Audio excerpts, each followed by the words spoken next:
Will the House please come to order and members kindly take their seats? Good morning.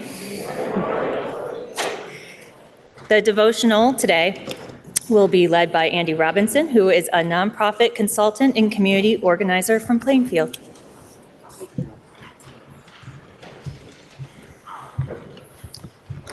Good morning. My name is Andy Robinson. I live in Plainfield, and I'm the former board president of Beth Jacobs Synagogue here in Montpelier. I want to introduce you to a very old book of Jewish wisdom called the Pirkei Avot, which translates to Ethics of the Ancestors. Compiled nearly 2,000 years ago, Pirkei Avot is a collection of aphorisms, sayings, instructions from the ancient rabbis. There's a lot of good stuff in there, but I have a favorite. Rabbi Tarfon said, "You will not complete the work, neither are you permitted to put it aside." What work is he talking about?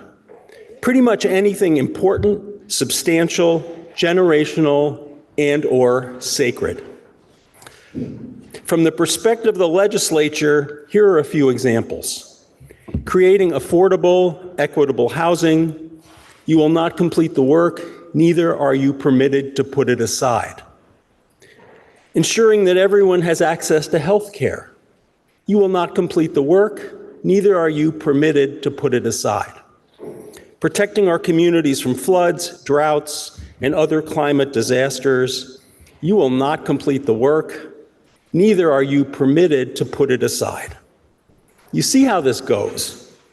Indeed, I imagine that every day at the legislature feels a little like this. Chipping away at massive challenges, understanding that the hard stuff won't be solved in one session or maybe 10 sessions. Nonetheless, you keep doing the work because you're not permitted to put it aside. Dr. Martin Luther King Jr. famously declared that, quote, "The arc of the moral universe is long, but it bends towards justice." I'm imagining a Jewish response. That's true, but it doesn't bend itself. We need to lean on that arc, throwing our weight into it to ensure that it bends in the proper direction. This requires stamina and persistence. May you be blessed with both. I'll conclude with another quote from the Pirkei Avot on three things the world continues to exist: on justice, truth, and peace. May you seek justice, speak the truth, and create peace. Thank you for your work on behalf of Vermont.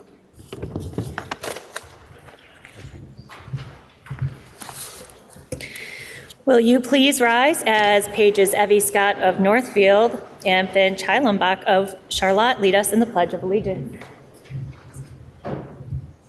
I pledge allegiance to the flag of the United States of America and to the republic for which it stands, one nation, under God, indivisible, with liberty and justice for all.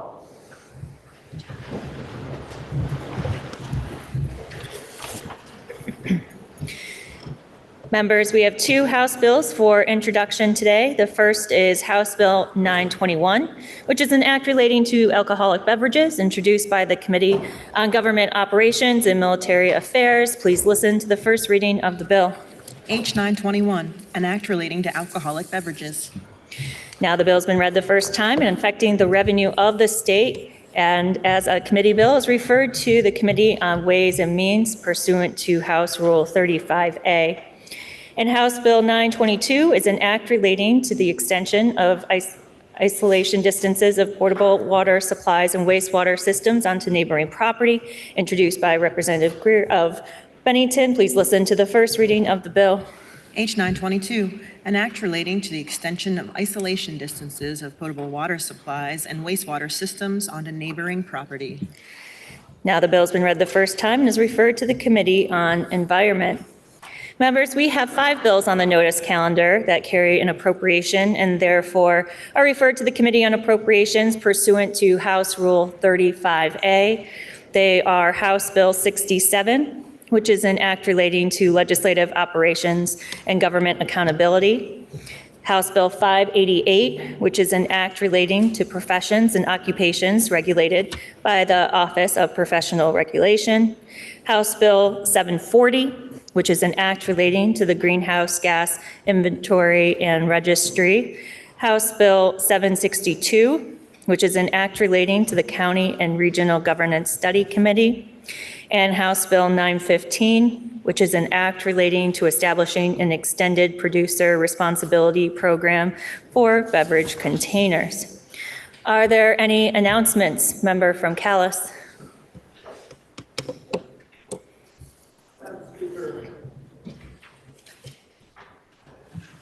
Madam Speaker, it's my great pleasure to introduce Andy Robinson, the wonderful man who delivered this morning's devotional. Andy has long been a member of the Jewish community of Montpelier, a board president of the Temple Beth Jacob, largely responsible for raising the funds that created the newly rehabilitated and beautiful synagogue building. I'm proud to count Andy as a constituent and to offer him my congratulations and my condolences on his election last week to the Plainfield Select Board. Madam Speaker, would you please welcome Andy to the People's House? Will the guest of the member from Calais please rise and be recognized?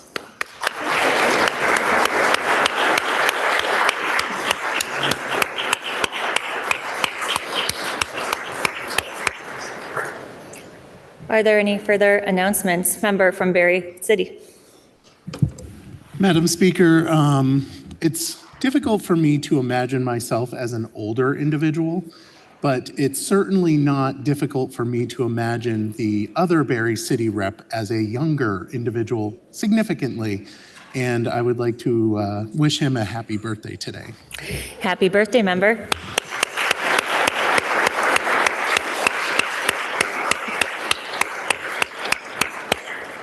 Member from Lowell. Thank you, Madam Speaker. Madam Speaker, today the Vermont Association of Realtors is holding a reception in the cafeteria starting at 3:45. Please stop by and say hello. Are there any further announcements? Member from Cambridge. Madam Speaker, the Rural Caucus will meet tomorrow morning from 8 to 8:45 in room 10 and on Zoom. All are welcome. Are there any further announcements? Seeing none, member from Newport City. Madam Speaker, I was looking for the member from Derby because I was hoping that he would make an announcement of a very important guest that's visiting us here today, but he's not here, so I'm taking the opportunity to make that introduction.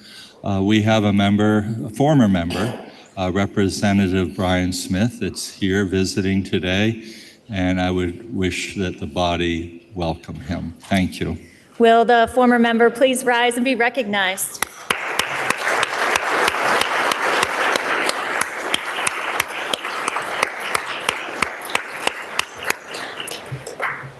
Are there any further announcements? Seeing none, orders of the day. Members, we will begin with House Bill 205, which is an act relating to agreements not to compete. Member from Burlington. Madam Speaker, I move that we postpone action on House Bill 205 for one more legislative day. The member from Burlington moves that we postpone action on House Bill 205 for one legislative day. Are you ready for the question? If so, all those in favor, please say aye. Aye. All those opposed, please say nay. The ayes appear to have it. The ayes do have it, and you have postponed action on House Bill 205 for one legislative day. Now we'll turn to House Bill 635, which is an act relating to eliminating Department of Corrections supervisory fees. The bill is referred to the Committee on Corrections and Institutions, which recommends that the bill be amended as printed in today's calendar. The member from Shelburne, Representative Sweeney, will speak for the committee, and affecting the revenue of the state. The bill was then referred to the Committee on Ways and Means, which recommends that the bill ought to pass when amended, as recommended by the Committee on Corrections and Institutions. The member from Berry City, Representative Waszak, will speak for the committee. Please listen to the second reading of the bill. H 635, an act relating to eliminating Department of Corrections supervisory fees. Member from Shelburne.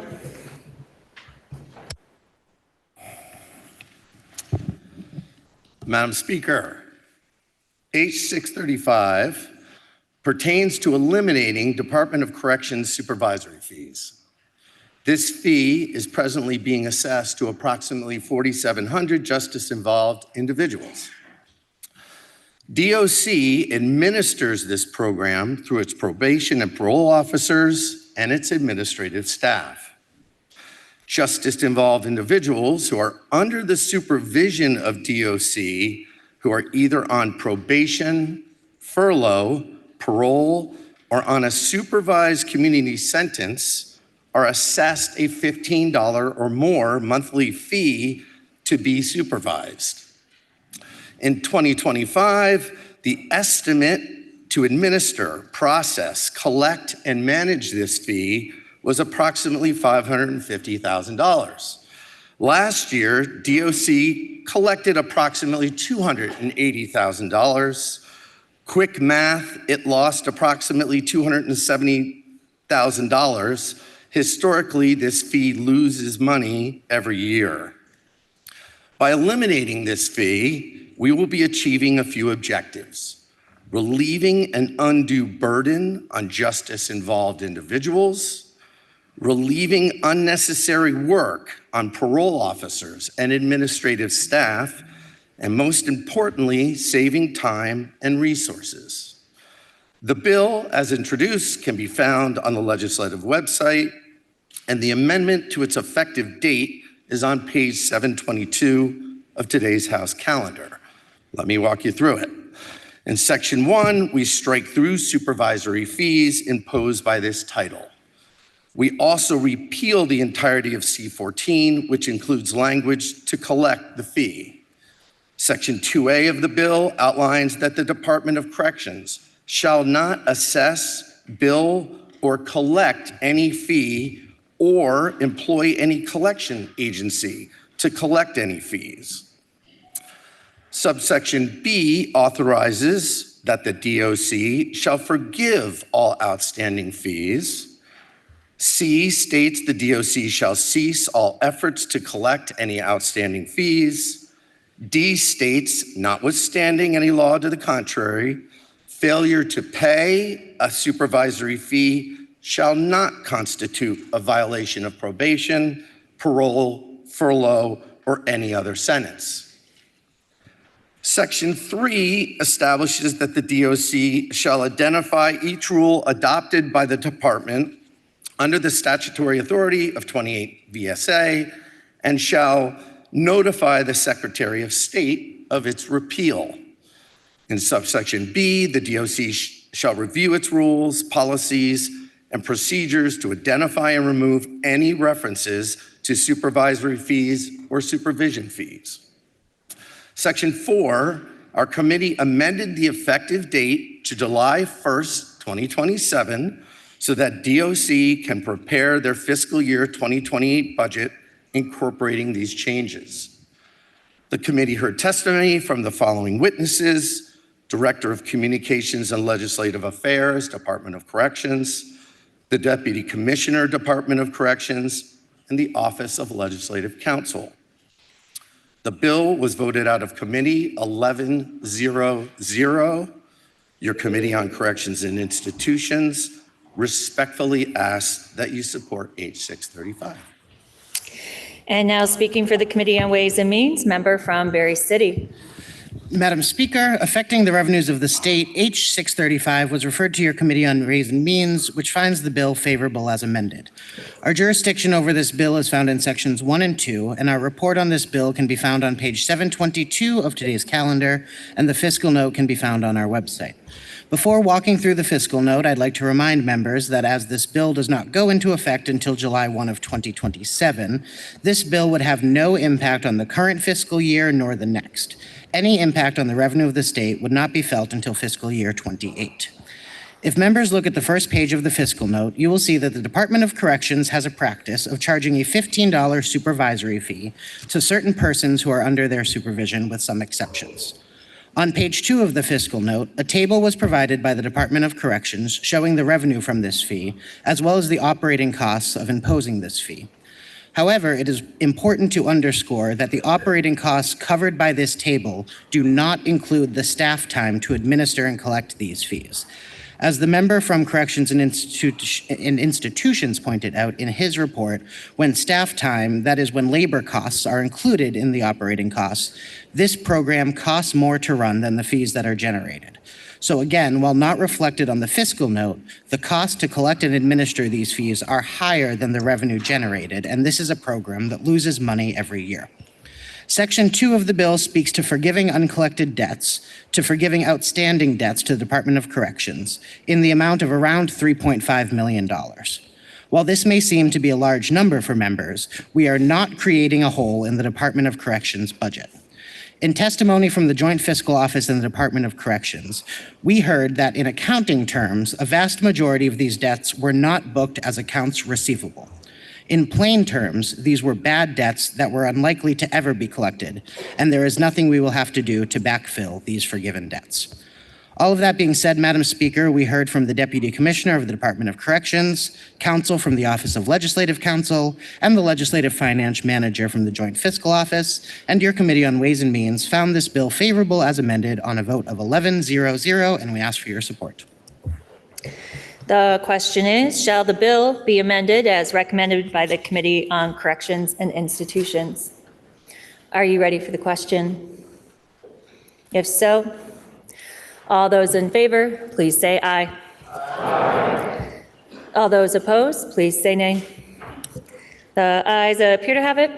The ayes do have it, and you have amended the bill. Now the question is, shall the bill be read a third time? Are you ready for that question? If so, all those in favor, please say aye. Aye. All those opposed, please say nay. The ayes appear to have it. The ayes do have it, and third reading is ordered. Now we'll take up House Bill 545, which is an act relating to issuing immunization recommendations. The bill passed the Senate in concurrence with a proposal of amendment that is printed in today's calendar. The pending question is, shall the House concur in the Senate proposal of amendment? Member from Guilford. Madam Speaker, members will recall that H 545, an act relating to issuing immunization recommendations, passed out of the House on January 23rd. The bill then went to the Senate Committee on Health and Welfare, which amended the bill and voted 5-0 to forward it to the full Senate. It passed out of the Senate on February 24th. The Senate bill proposes 3 changes to the House bill. The Senate bill reduces, number 1, the Senate bill reduces the membership of the Vermont Immunization Advisory Council by 2 members. The Office of Professional Regulation testified that that reduction maintains adequate expertise. Number 2, in a small technical change, the Senate bill reorders a few lines of language. There are no omissions or additions. Number 3, finally, the Senate bill addresses the role of pharmacist technicians. It updates language that authorizes pharmacist technicians to administer immunizations. The Office of Professional Regulation recommends that these changes to align the language with current practice are fitting. It also deletes one section in the sunset portion of the bill so that pharmacy technicians' authority to administer immunizations continues past 2031. Madam Speaker, your House Human Services Committee has considered all this and voted to concur with the Senate Health and Welfare Committee. The vote was 9-0-2, and we request that the body concur as well. And now the member from Cabot, Representative Burt, offers an amendment to concur in the Senate proposal of amendment with a further proposal of amendment thereto. Member from Cabot. Thank you, Madam Speaker. The amendment I have brought forth is very similar to the first one that I withdrew previously. The amendment would require a written receipt of informed consent. The original one also included a line about needing to disclose the immunity from liability that practitioners are given in the bill. But since that was a bit of a sticking point because we don't necessarily expect a healthcare professional to understand legal immunity and be able to provide that information to a patient, and I think it was worthy of removing from the amendment. So we made a slight change. I want to say that the written receipt of informed consent already happens.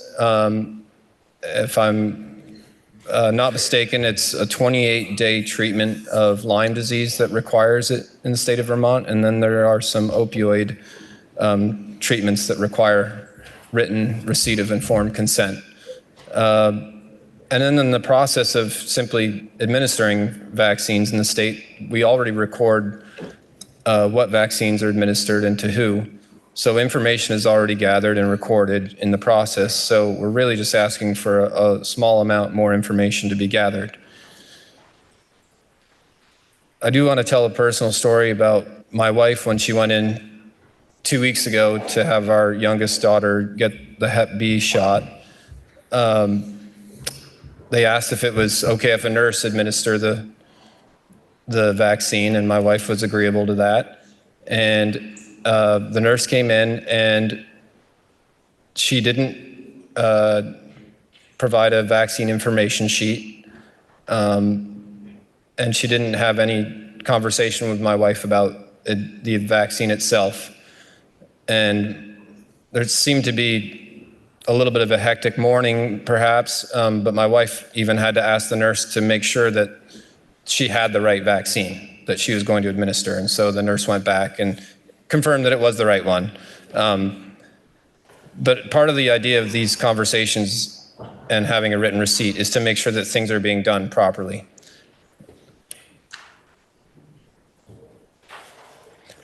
Another thing I want to touch on is that preserving access I don't think is the right goal to have in place, which is the main goal of this bill, H 545.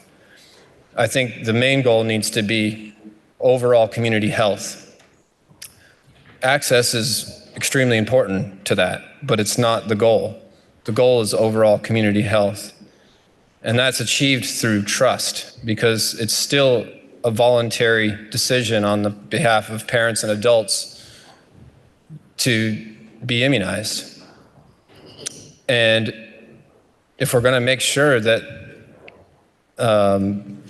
trust is maintained, that obviously is going to require information to be given about potential risks and harms involved in the vaccine.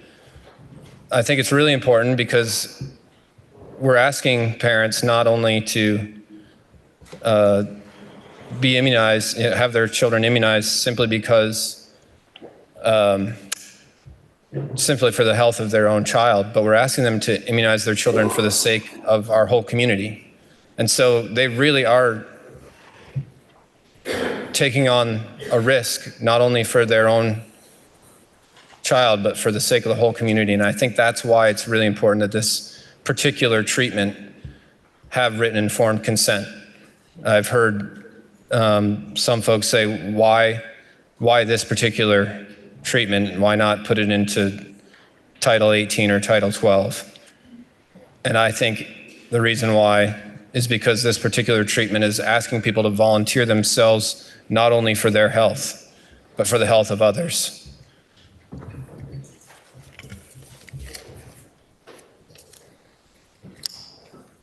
And I do want to just stop. The last thing I'm going to point out, because it's been on my mind, is our state motto of freedom and unity. And this bill hits right on the head of it, where we're asking people to participate in immunization voluntarily for the sake of the community. And the linchpin of that, I believe, is trust.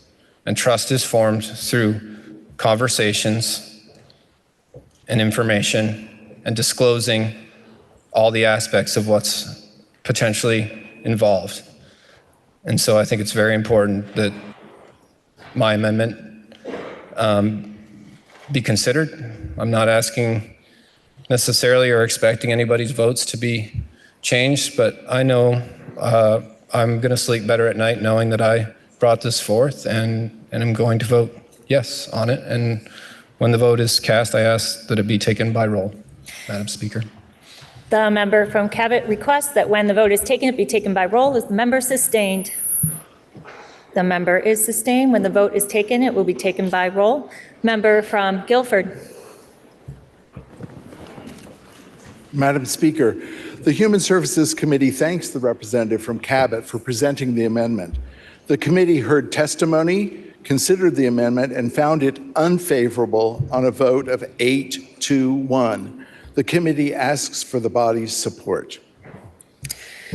The question is, shall the House concur in the Senate proposal of amendment with further proposal of amendment thereto offered by the member from Cabot? Are you ready for the question?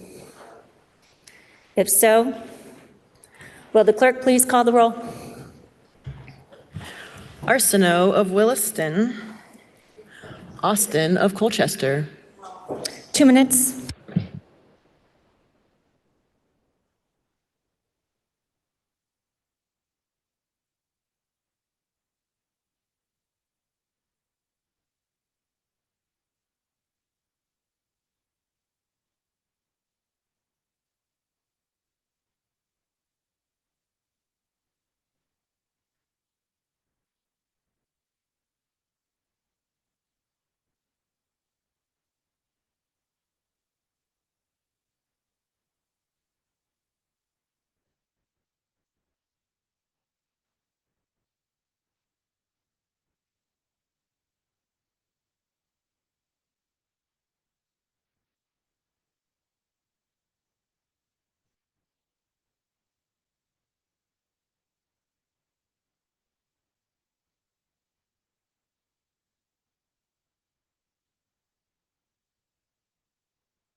Will the House please come to order and members kindly take their seats? Will the House please come to order? I would like to remind members that we are in the middle of a roll call vote. Members and guests are prohibited from using computers, phones, or any type of an electronic device. Please refrain from the passing of notes and conversation during a roll call. And when the clerk calls your name, please answer in a loud and clear voice so that the clerk can accurately record your votes. The question is, shall the House concur in the Senate proposal of amendment with further proposal of amendment thereto as offered by the member from Cabot? Will the clerk please continue to call the roll? Bailey of Hyde Park. Bartholomew of Heartland. Bartley of Fairfax. Rebecca of Winooski. Byrong of Virgins. Bishop of Colchester. Black of Essex. Bloomley of Burlington. Boston Westminster. Bosch of Clarendon. Bootnaberry City. Boyden of Cambridge. Brady of Williston. Brannigan of Georgia. Brigham of St. Albans Town. Brown of Richmond. Burdett of West Rutland. Burke of Brattleboro. Burkhardt of South Burlington. Burrows of West Windsor. Bird of Cabot. Campbell of St. Johnsbury. Canfield of Fairhaven. Kerris Duncan of Whitingham. Casey of Montpelier. Casey of Hubbardton. Chapin of East Montpelier. Charlton of Chester. Christie of Hartford. Chena of Burlington. Coffin of Cavendish. Cole of Hartford. Conlon of Cornwall. Cooper of Pownell. Corcoran of Bennington. Critchlow of Colchester. DeMar of Venusburg. Dickinson of St. Albans Town. Dobrovich of Williamstown. Dodge of Essex. Dolan of Essex Junction. Dolgan of St. Johnsbury. Donahue of Northfield. Duke of Burlington. Durfee of Shaftesbury. Eastus of Guilford. Emerson Springfield. Feltus of Linden. Galfetti of Berrytown. Garifano of Essex. Goldman of Rockingham. Goodnow of Brattleboro. Ghostland of Northfield. Granny of Jericho. Greer of Bennington. Gregoire of Fairfield.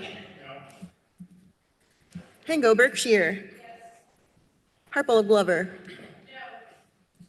Harvey of Castleton. Hedrick of Burlington. Higley of Lowell. Holcomb of Norwich. Hooper of Randolph. Hooper of Burlington. Houghton of Essex Junction. Howard of Rutland City. Howland of Rutland Town. Hoyt of Hartford. Hunter of Manchester. James of Manchester. Kosenska of Burke. Keyser of Rutland City. Kimball of Woodstock.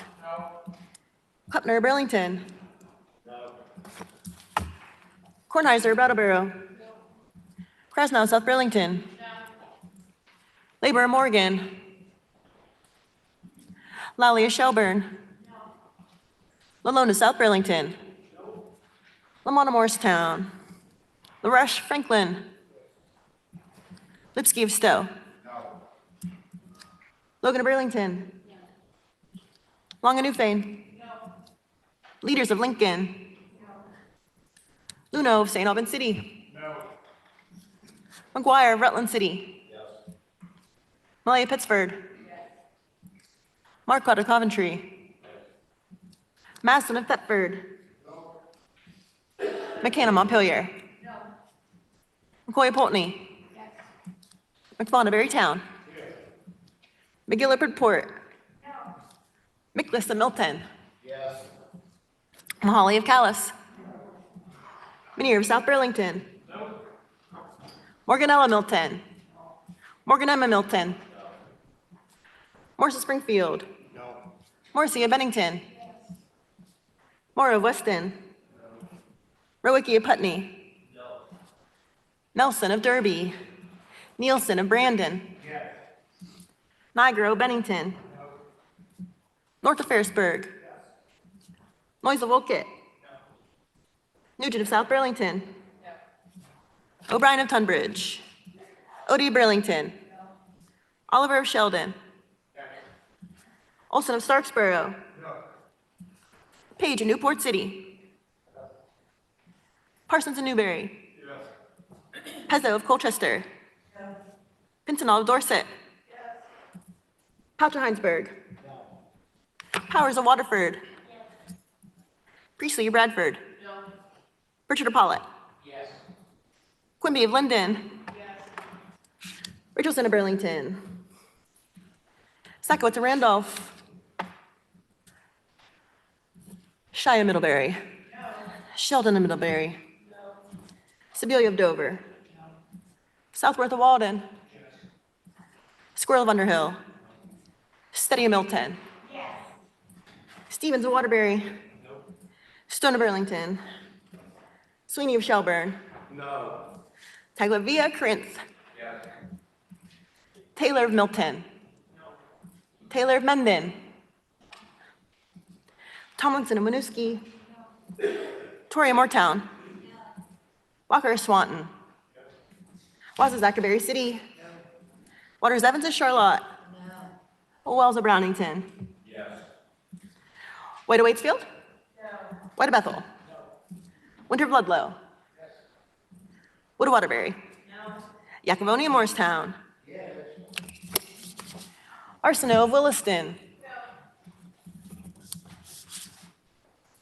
Burroughs of West Windsor. Christie of Hartford. Cooper of Pownell. Greer of Bennington. Harvey of Castleton. Hooper of Randolph. Labor of Morgan.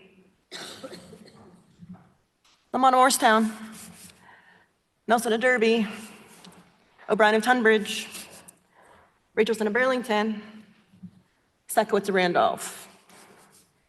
Stone of Burlington.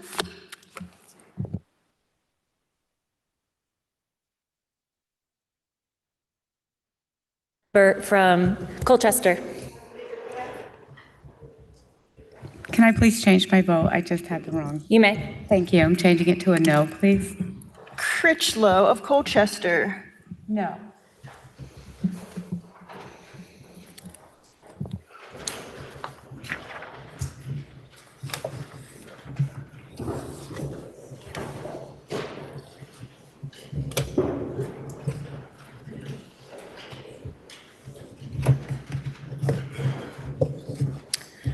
Member from West Windsor.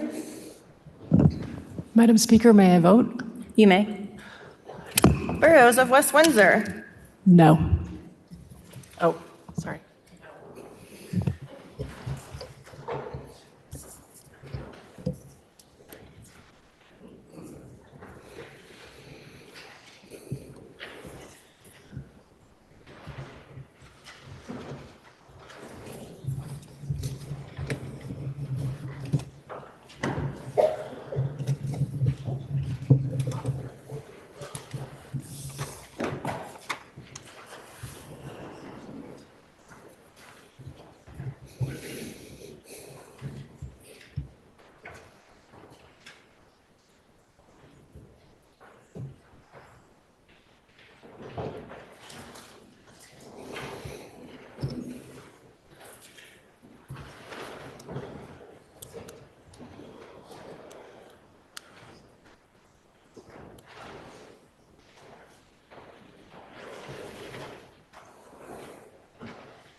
Members, please listen to the results of your vote. Those voting yes, 47. Those voting no, 90. The nays have it, and you have declined to concur in the Senate proposal of amendment with further amendment thereto. So we will return to the reoccurring question, which is, shall the House concur in the Senate proposal of amendment? Are you ready for the question? If so, all those in favor, please say aye. Aye. All those opposed, please say nay. The ayes appear to have it. The ayes do have it, and you have concurred in the Senate proposal of amendment. Up next is House Bill 512, which is an act relating to the regulation of the event ticketing market. Member from Whitingham. Thank you, Madam Speaker. I move that we delay action on this bill for one legislative day. The member from Whitingham moves that we postpone action on House Bill 512 for one legislative day. Are you ready for the question? If so, all those in favor, please say aye. Aye. All those opposed, please say nay. The ayes appear to have it. The ayes do have it, and you have postponed action on House Bill 512 for one legislative day. Members, the final bill on our action calendar today is House Bill 582, which is an act relating to adult protective services. The bill was referred to the Committee on Human Services, which recommends that the bill be amended as printed in today's calendar. The member from Wolcott, Representative Noyes, will speak for the committee. Please listen to the second reading of the bill. H 582, an act relating to adult protective services. Member from Wolcott. Thank you, Madam Speaker. H 582 can be found on page 736 of today's calendar. The bill addresses two important issues. It brings Vermont into compliance with federal regulations governing adult protective service, APS, and corrects an unrealistic timeline for appeals to the Human Services Board. A new federal rule requires that all states' APS programs include caregiver negligence as a form of maltreatment. Vermont's current statute does not meet that requirement. Federal officials have made it clear that without this change, Vermont risks losing all federal funding for adult protective services. Some may recall that the legislature made extensive updates to the APS statutes in H 171 that was reported to and passed by this body in March of 23 and signed into law later that year. Interestingly, much of the committee's original work from 3 years ago is reflected in the definition of neglect included in this bill. Neglect is the ongoing failure, often intentional, to provide essential care, such as food or shelter, to a vulnerable person. Because it involves withholding basic care, it is considered a form of abuse. Negligence, by contrast, is typically an unintentional failure to meet a reasonable standard of care. It results from carelessness or oversight rather than deliberate intent, but it can still cause harm. The changes before you today are the result of the Department of Disabilities and Aging and Independent Living working closely with stakeholders, particularly members of the healthcare community who raised concerns about expanding the definition of neglect to include acts of negligence. Through a series of meetings convened by Dale, these concerns were addressed and a compromise was reached that both responds to the stakeholder input and maintains compliance with federal requirements. The bill also clarifies that neglect does not include self-neglect. Adults, including vulnerable adults, retain the right to make their own personal decisions, even when others may disagree with their choices.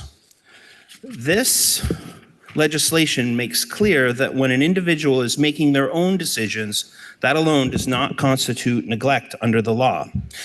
In addition, the bill ensures that caregivers are not wrongly accused of neglect when they are acting appropriately. Specifically, a caregiver's action or inactions will not be considered neglect if they are acting pursuant to the wishes of a vulnerable adult, acting at the direction of the adult's legally authorized representative, acting in accordance with the adult's advance directive. In other words, when someone is honoring the clearly expressed wishes of an individual or following a lawful directive, they will not face allegations simply for respecting the person's autonomy. H 582 also clarifies several key definitions, including reporter, representative, advance directive, fiduciary. These updates help clarify responsibilities for decision-making, whether it involves a guardian, trustee, conservator, agent under the power of attorney, or representative payee, strengthening accountability while reducing confusion in the system. Finally, the bill corrects an unrealistic timeline, ensuring due process while aligning the schedule with the Human Services Board actual capacity. This is a balanced bill. It protects vulnerable Vermonters, preserves federal funding, respects caregivers, and reflects meaningful agreement among stakeholders. The voting committee was 10-0-1, and we heard from the Deputy Chief Counsel, Office of Legislative Counsel, Commissioner of the Department of Disabilities, Aging, Independent Living, Director, Adult Protective Services Division, Department of Disabilities, Aging, Independent Living, Director of Licensing and Protection, Department of Disabilities, Aging, Independent Living, the State Long-Term Care Ombudsman, Vermont Legal Aid, and the Executive Director of the Vermont Healthcare Association. We ask for your support. Thank you. The question is, shall the bill be amended as recommended by the Committee on Human Services? Are you ready for the question? If so, all those in favor, please say aye. Aye. All those opposed, please say nay. The ayes appear to have it. The ayes do have it, and you have amended the bill. Now the question is, shall the bill be read a third time? Are you ready for that question? If so, all those in favor, please say aye. Aye. All those opposed, please say nay. The ayes appear to have it. The ayes do have it, and third reading is ordered. Members, that completes the orders of the day. The chair has one announcement before our break. The Committee on Joint Rules appointed Representative Wood of Waterbury to the Vermont Council on Interstate Juvenile Supervision. Are there any announcements? Member from Essex Junction. Madam Speaker, House Democrats will caucus in room 11 in 10 minutes. Thank you. Member from Poultney. Madam Speaker, House Republicans will caucus 10 minutes following adjournment in room 10. Member from Burlington. Madam Speaker, House Progressives will caucus 10 minutes after the floor in Pavilion 267. Are there any further announcements? Seeing none. Member from Poultney, can you please offer us a motion to adjourn until Wednesday, March 11th at 3:30 p.m.? Madam Speaker, I make a motion this body stand in adjournment until Wednesday, March 11th, 2026, excuse me, at 3:30 p.m. Member from Poultney moves that we adjourn until Wednesday, March 11th at 3:30 p.m. Are you ready for the question? If so, all those in favor, please say aye. Aye. All those opposed, please say nay. The ayes appear to have it. The ayes do